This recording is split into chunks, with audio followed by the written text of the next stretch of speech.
Yes, it is. Hi, sis. Hi. Good morning. Good morning, Morning, family. YouTube family.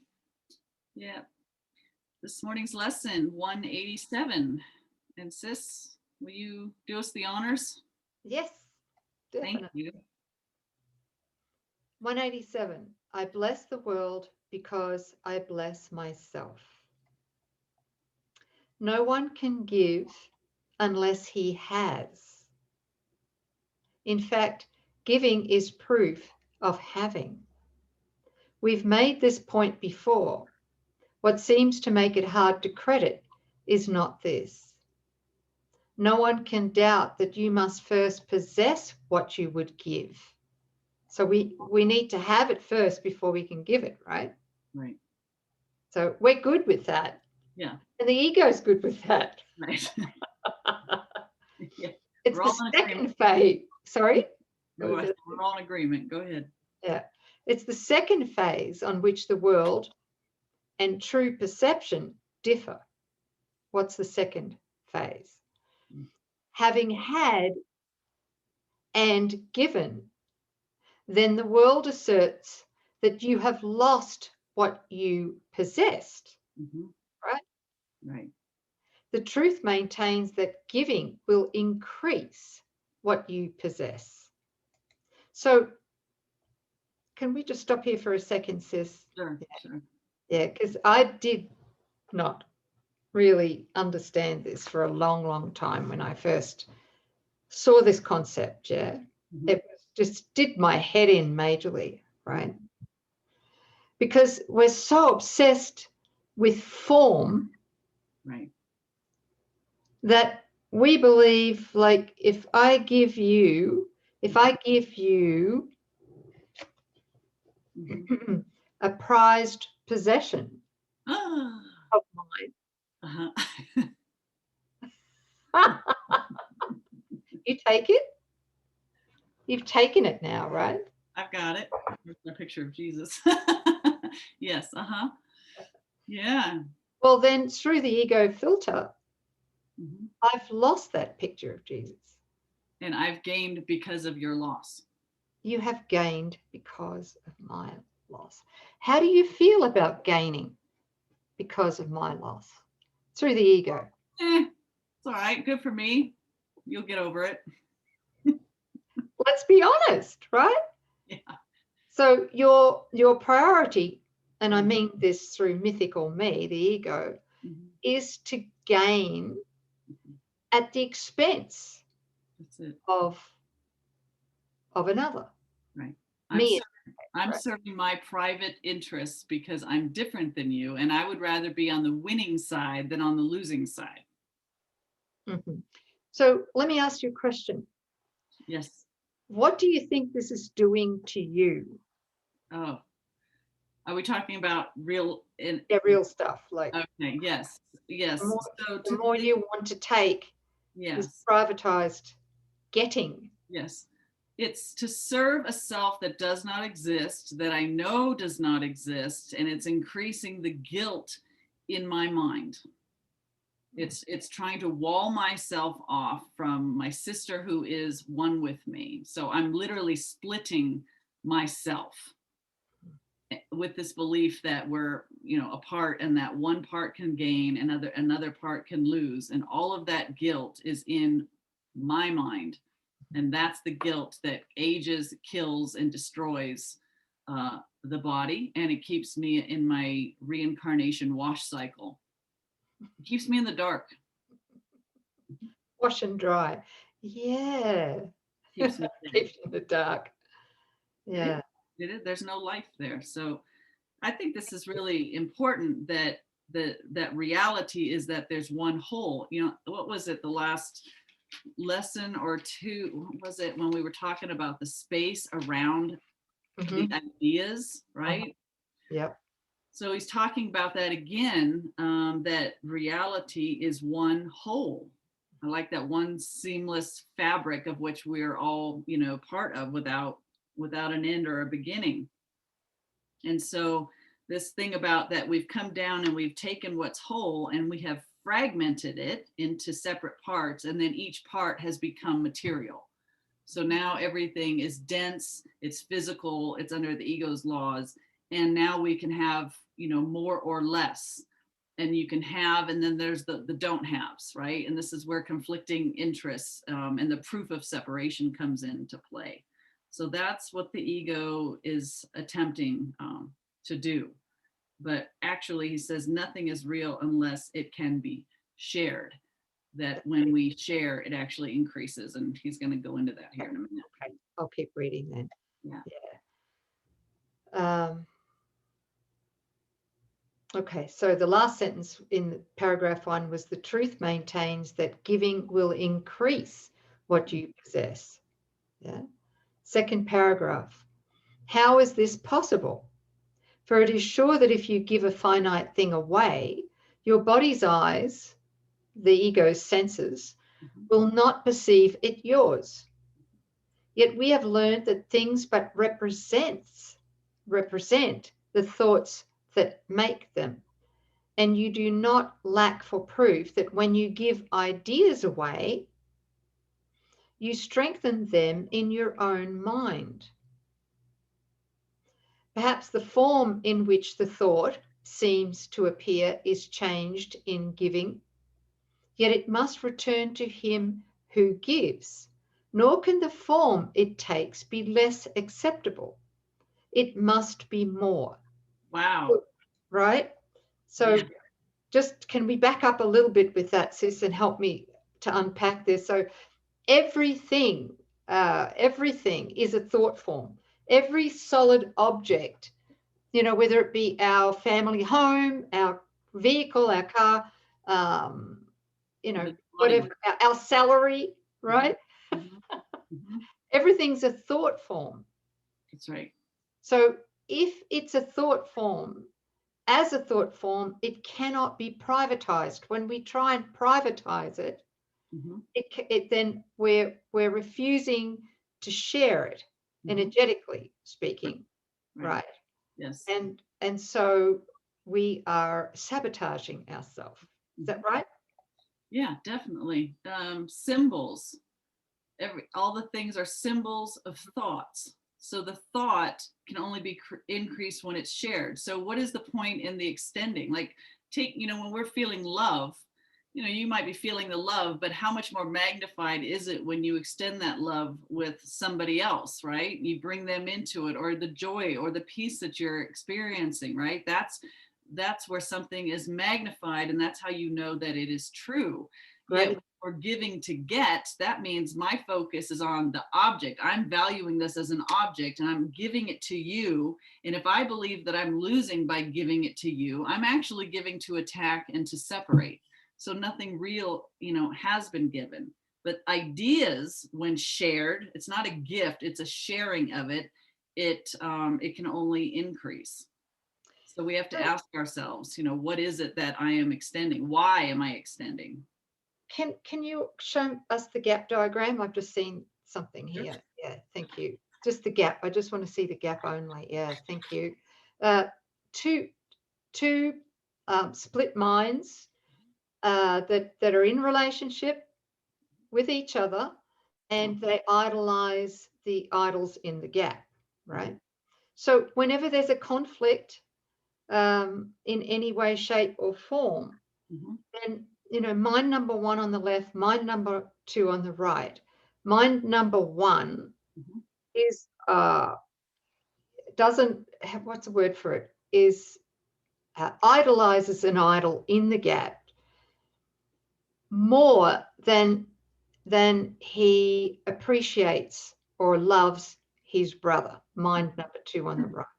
So mind number one will not share, not truly. That, what'll happen there, and this is in all special relationships, is we defend the idol that means nothing in reality more than we will open our hearts to extend the love with mind number two. So two split minds and their personas, any giving that goes on within this gap is actually bargaining, isn't it? Yes. It's Yes. giving to get special love. It's trying to manipulate, control, or influence, right? It's not about joining and sharing ideas or the truth or love or joy or anything that's real. Again, nothing is real unless it can be shared. So Genuinely shared. That genuinely means it can't be threatened. Mhm. Right. Right? Because in special relationships, the ego says, yeah, I share everything with my partner or Mhm. my children or Mhm. my whatever, right? Yeah. Yeah. But there's But some if, scorekeeping. sorry, Go ahead. Go ahead. but if that object Mhm. can be threatened, it Mhm. cannot be shared. That's right. Yeah. Oh, I just thought you froze. Yes, Yeah. thanks, Thank sis. you. Can I share a quote here? And this one's one of my favorite quotes out of the 2000 or so favorite quotes that I have. This one's from chapter 30, section 3, paragraph 2. When you decide upon the form of what you want here in the dream, you lose the understanding of its purpose. Isn't that powerful? Yes. So you see your will within the idol, thus reducing it to a specific form, the ego's will within that idol, reducing it to a specific form, which really supports what we've just discussed, right? Yeah. Thank you. And so I'm realizing that if we have value of the thing itself, it will feel like loss if the impulse is to extend it or give it to a brother, right? But when we recognize that that's just a symbol and what it represents, I cannot be deprived of it, right? It's an idea in my mind. It's mine. And that, even if the symbol is extended to a brother, I love what he's promising us here. Perhaps the form in which the thought seems to appear is changed in giving. Like, I thought I had it here yesterday, it doesn't seem to be with me now that I've given it to my brother, but the idea is still with me.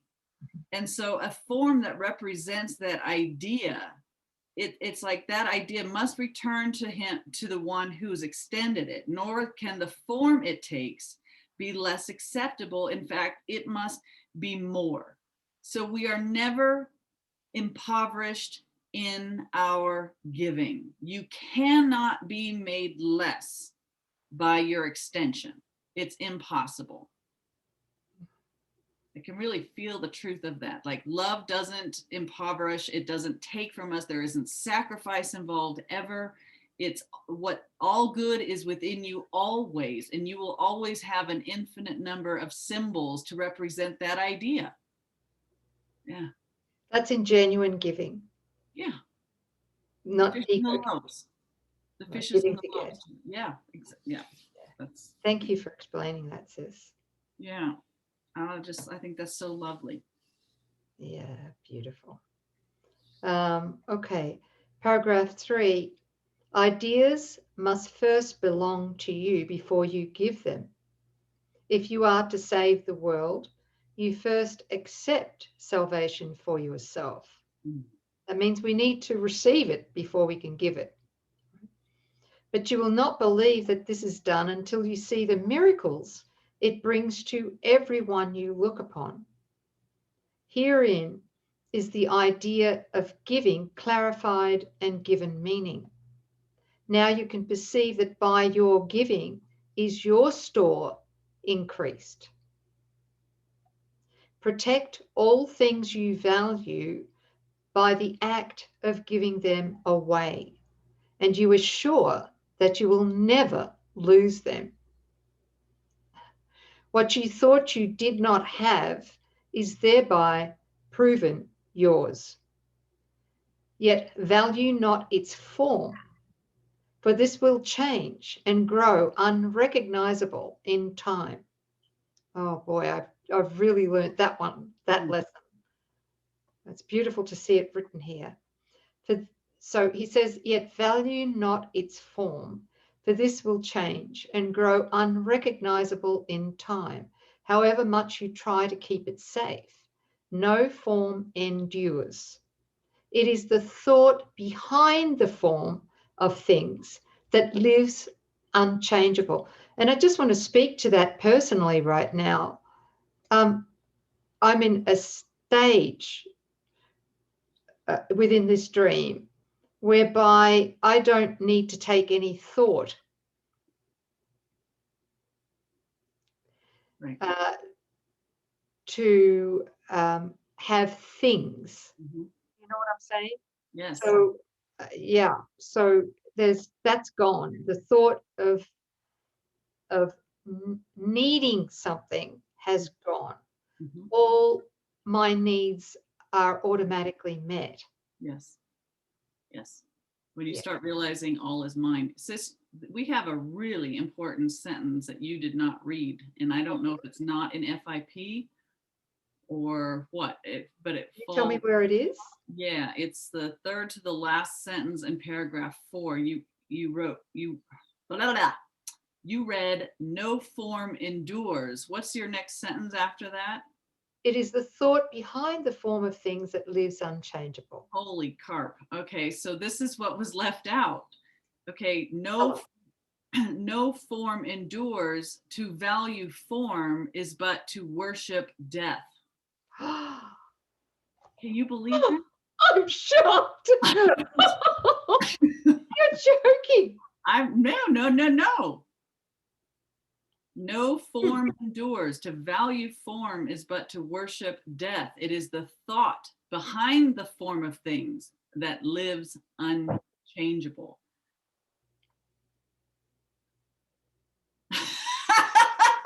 That's what a stunned fish looks like. That's what a stunned fish looks like. It's not a pretty look. I can't hide my shock. That's okay. That's really big. Yeah. Do you can you sorry guys, I just need to that's paragraph 4. Yes. And what number is the line? It's the 6th line. Okay. Oh, wow. Wow. Okay. Well, we'll Don't never judge. forget that sentence, will we, family? Right? To value form is but to worship death, because death is the idea that life has become limited and compromised and lessened by sticking it into a matter suit. Yeah, let's get away from all this idea about form or objects or matter and recognize that all that you are seeing, they're false images and distortions in the mind, because they're distortions because there is no matter, but the idea that it represents is there.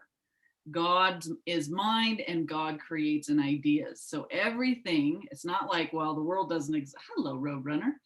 The world doesn't exist, but all the thoughts behind what you're looking at, that's what's real. And thoughts and ideas can be shared. So we don't covet and grab onto form, right? Because the end of all form is decay and nothing lasts forever in this dream, right? Yeah. It is the thought behind the form of things that lives unchangeable eternally as God created it. Beautiful. Right. Thank you. Mm-hmm. Wow. I have to add that sentence to the FIP version. We don't. Yeah. Oh dear.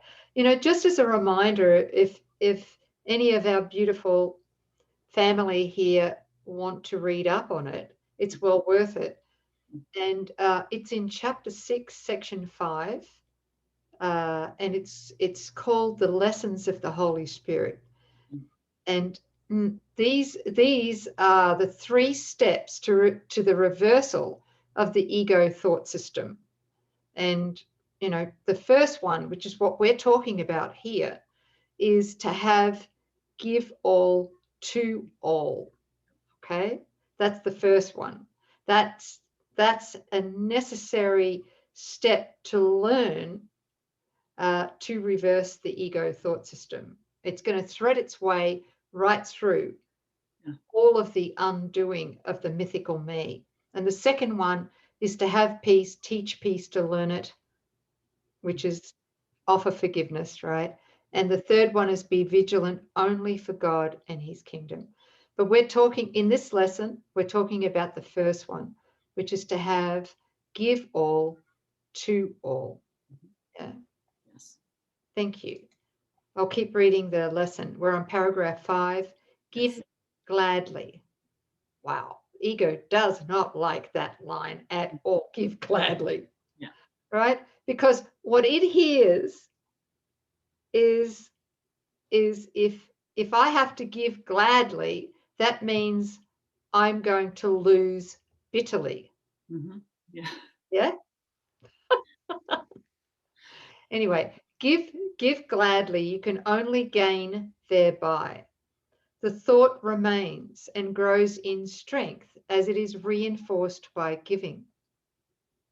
Thoughts extend as they are shared, for they cannot be lost. Can I stop here? I did say before that I'm at that stage right now. I need to say this because I didn't finish it. Is I'm at that point where all my needs will be met, regardless of those times, and there are a few that come in where the ego seems to sideswipe me and says, "Oh, look, your needs are not met. Right. You've got this bill, you've got that, right? Or whatever." The thing is, the faith I have in the truth is there. Right. I look past the appearance of scarcity, and because I'm looking past the appearance of scarcity and my focus is on God's limitless supply, that supply comes. It may not come in the timing that the ego believes it should, but it comes. But what I wanted to say and didn't finish before was that side by side with this belief is that I am fulfilling my function, as completely as I can on a moment-to-moment basis, 24/7. And in that function, there's a giving, a non-stop giving that's occurring, but it's a giving gladly. Yes. All right? It's a giving gladly. And I couldn't even imagine how I used to operate in my younger years, which was to live from a space of wanting to get instead of giving. Yeah.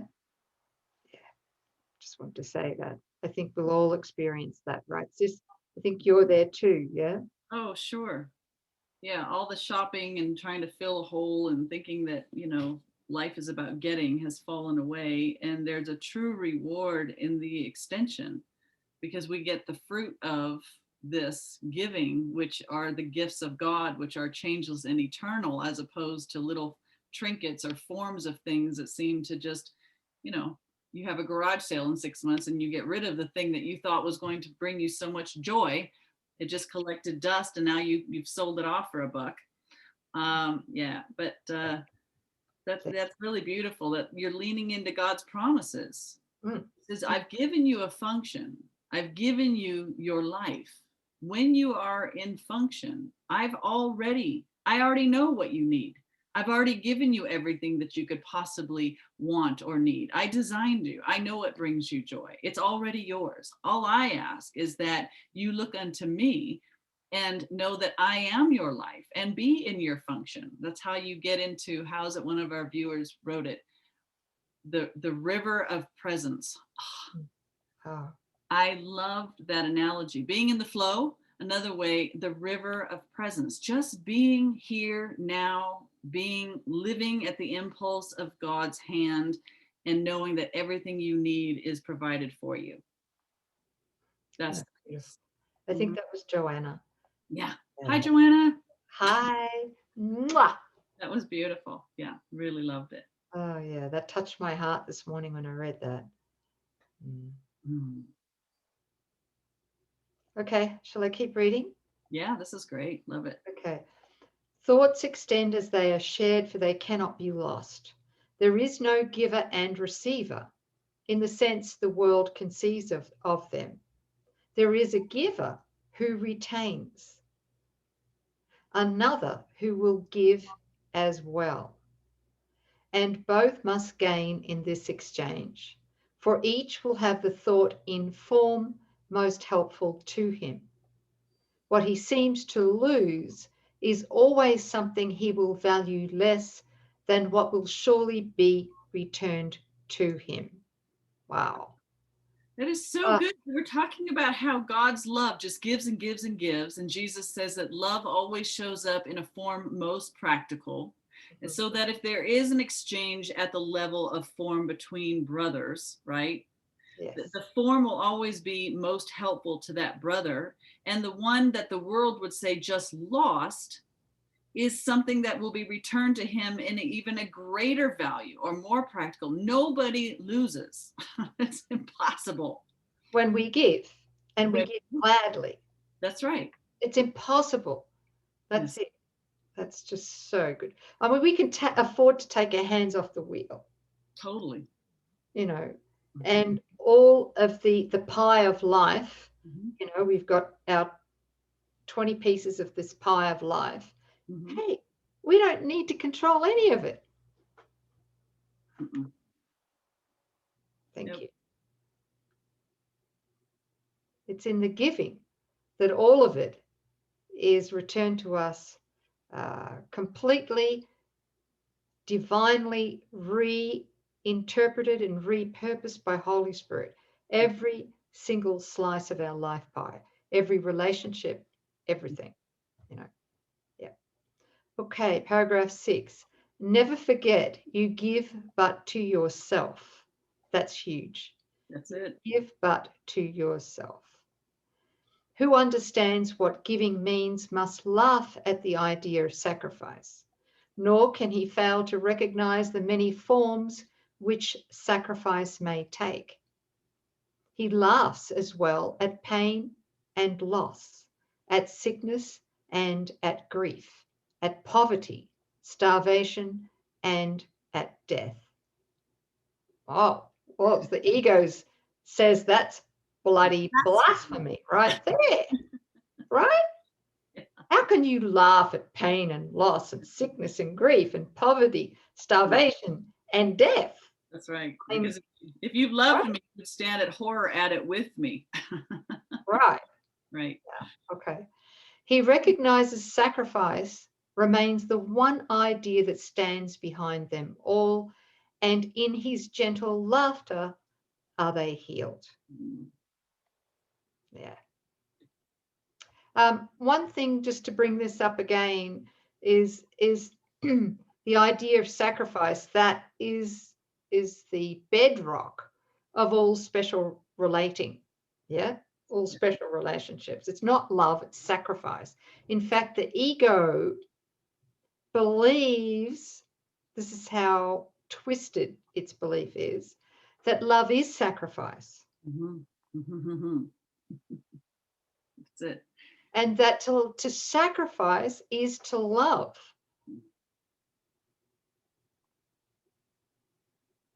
That's right. Then if we really believe that, we're going to believe in the ego's ultimate sacrifice, that God demands our death.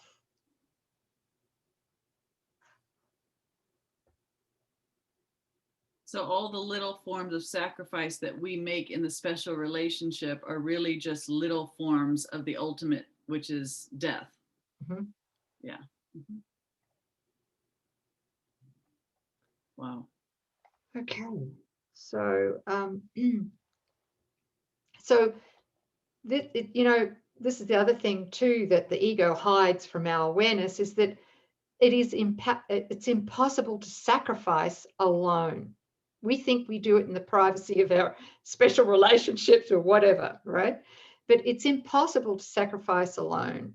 What you ask of yourself, you must also ask of every brother or sister, including Jesus.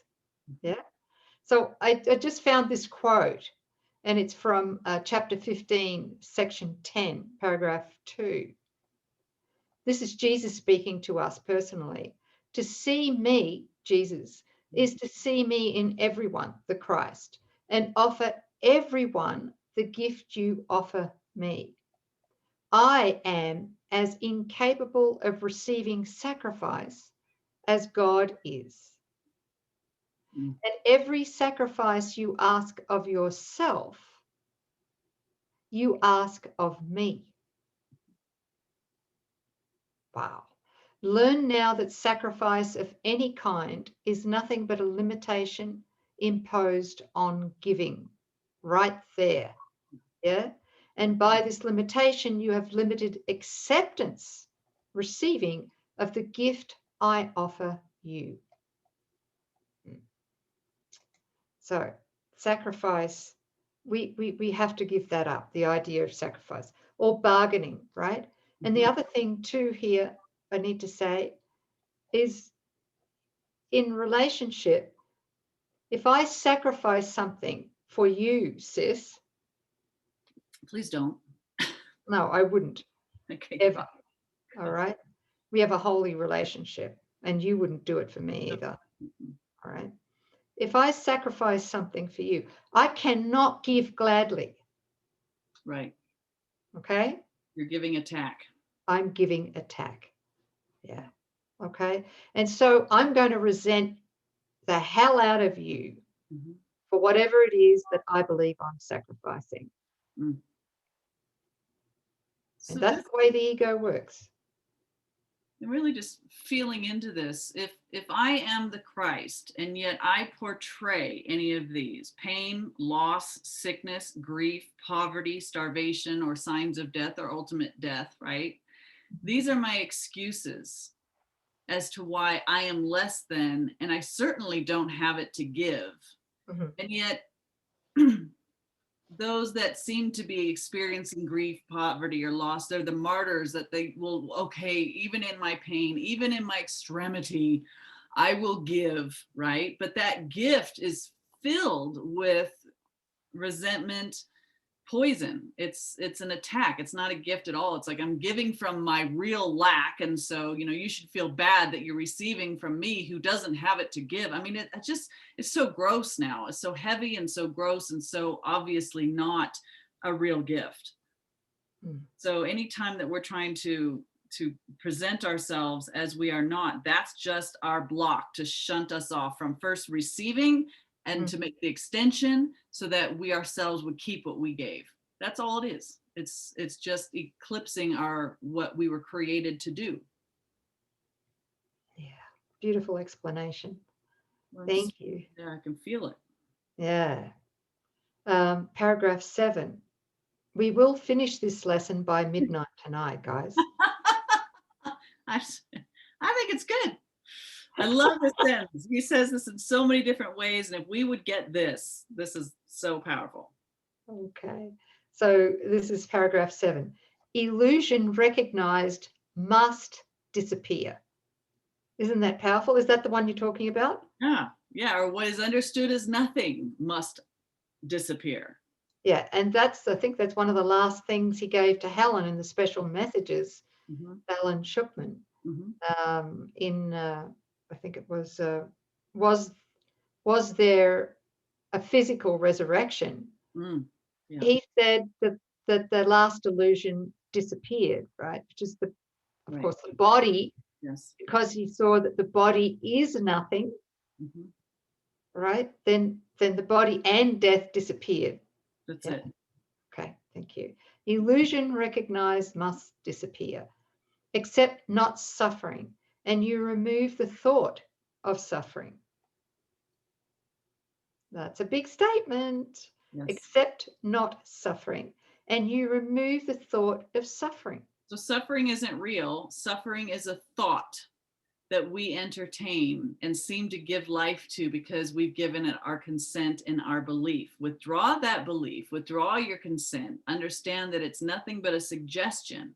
didn't come from God, doesn't have power, doesn't have a means, doesn't even have a witness, only seems to arise within an ego thought system, which never came about because God is the only mind. You reduce it to its native nothingness, it falls for a lack of witness. Your belief keeps it propped up. Withdraw it. You're not turning your back on something real. It's not wishful thinking. You're just seeing right through it. Yeah, that's very helpful. And I think maybe before that point, we have to see what are we using it for. Suffering.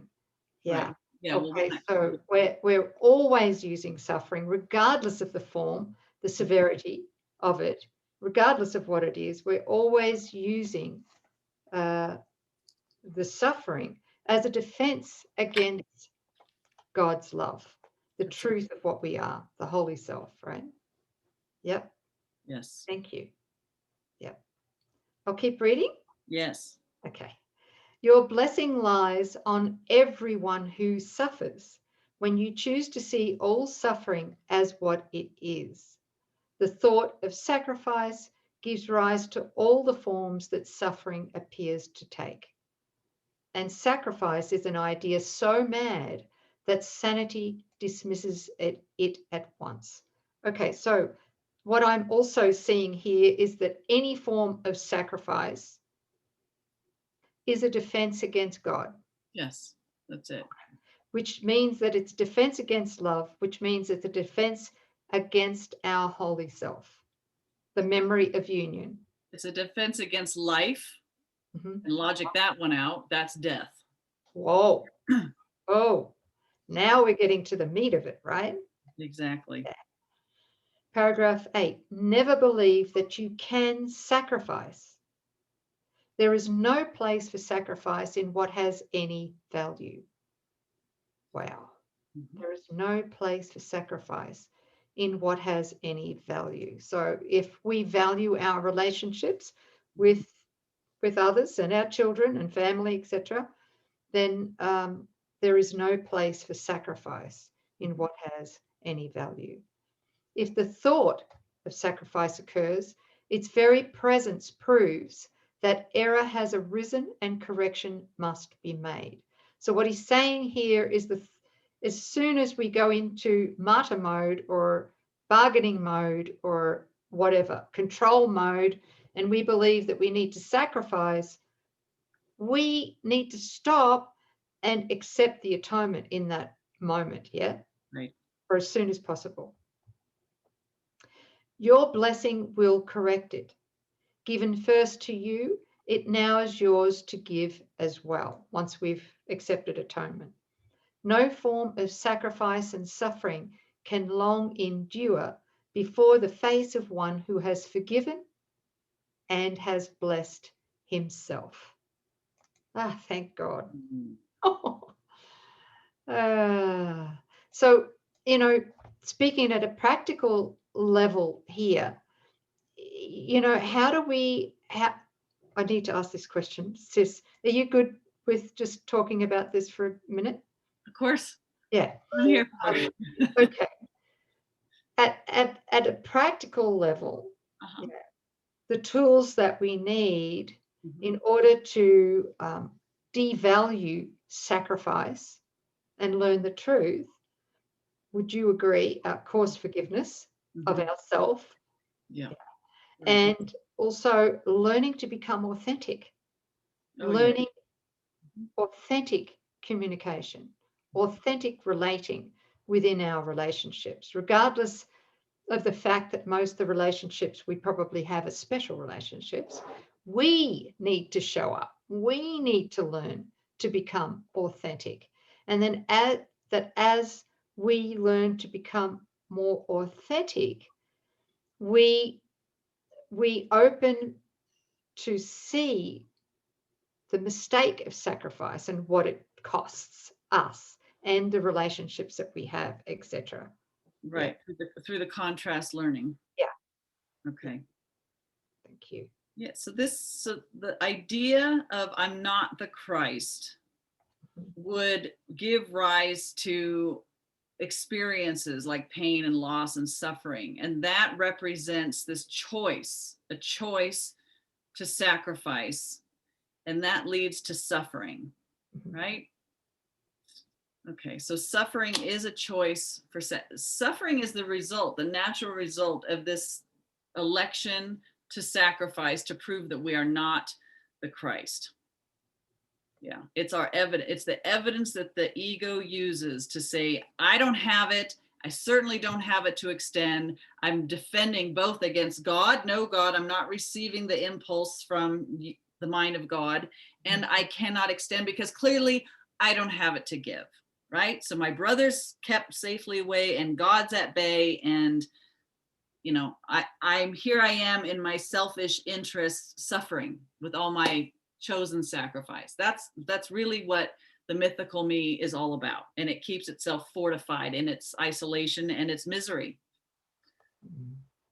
Yeah.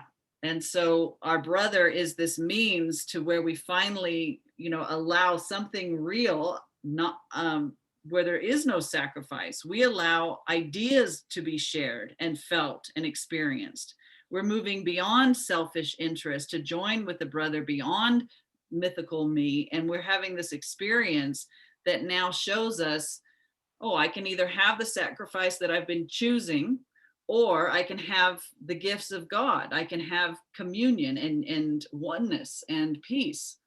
So it's our brother literally becomes our savior. And the way that you allow that joining to occur is, like Sis said, showing up authentically. Stop defending ourselves against our brothers. Be open. Want to join with what it is that you're seeing. No longer defending and keeping them at bay. No longer wanting to frighten your brother with your chosen forms of sacrifice or sickness or pain. You want to become inviting. You want to let love flow. You want to unplug both from God to let God flow through to extend to your brother. Beautiful. Yeah. Because sickness and all those other defenses are isolation. That's it. The ways we keep ourselves defended right. from our brothers and sisters, yeah, and God. Cutting ourselves off. That's right. Yeah. Thank you so much for joining me and I'm getting fleshing that out a bit more, Sis. Yeah, thanks, Sis. Needed to hear that for myself too. Just to get it. What the heck we're doing. So, one thing here too is all self-betrayal is sacrifice, and sacrifice is self-betrayal. Yeah, that is an important point to make here. The lilies. Sorry? So every time we abandon ourselves and to take on pain and sickness, when we finally recognize what we are, there's a lot of emotion that comes up, a lot of sadness that rises, a lot of tears that flow, right? Because when we recognize the extent of the abandonment, once you experience your holy self, I had that moment this morning. Why on earth did we ever think that this was a good idea? How little did I play? How dimmed and dummied down the light that we are to have this experience. There's nothing wrong when that time comes, but you really see, I am the light of the world, and I have been toying with sacrifice. Here's the storehouse of God's treasures. No, I want this. And you just, let the emotions flow and then laugh in that order. Because when you're right, Sis, when you really see how much you've turned your light down in order to fit in and be accepted by other egos, it's devastating. Emotionally devastating. Yeah, I remember that. Mm-hmm. Yeah. Thank you. But then we pass through that eye of the needle. Yes.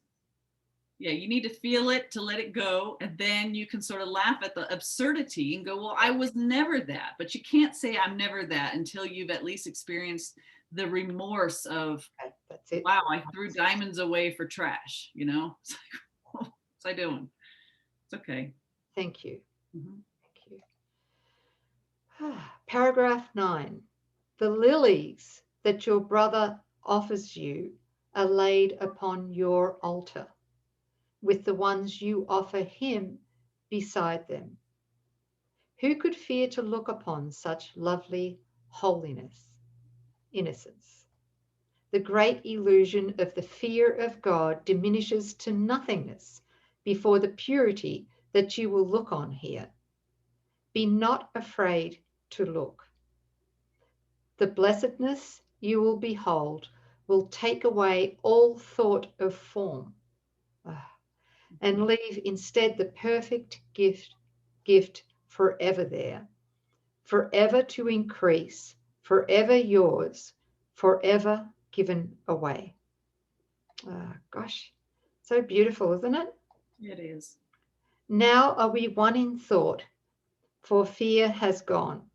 And here, before the altar to one God, one Father, one Creator, and one thought, we stand together as one Son of God.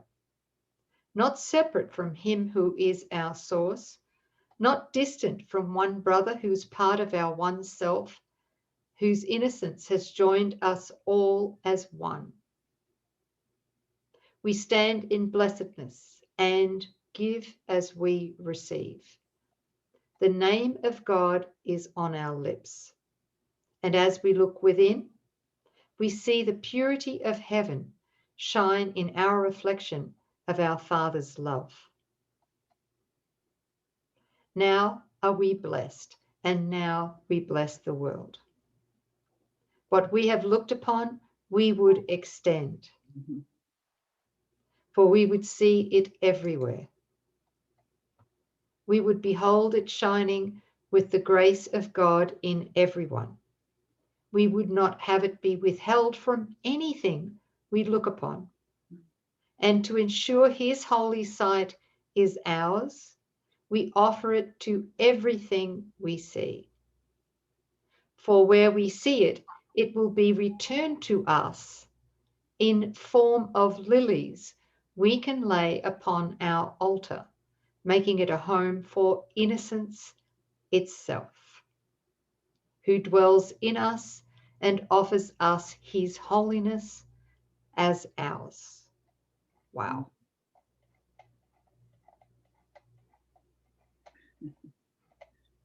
I bless the world because I bless myself.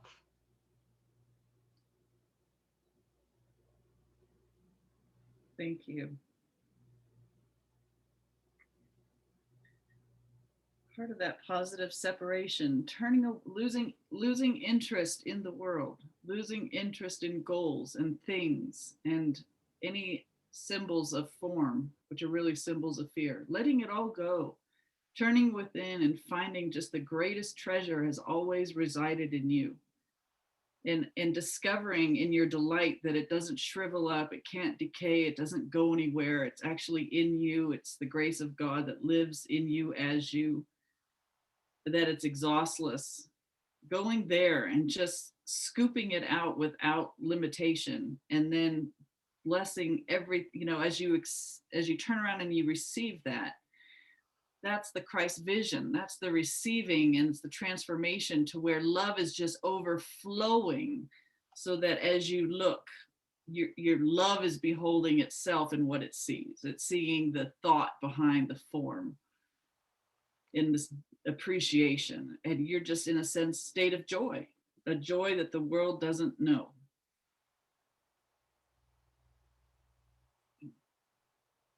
What a great exchange. What a deal. What a bargain.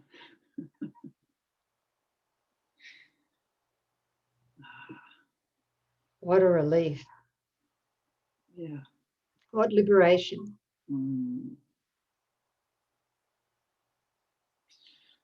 We're laying those white lilies down at your feet.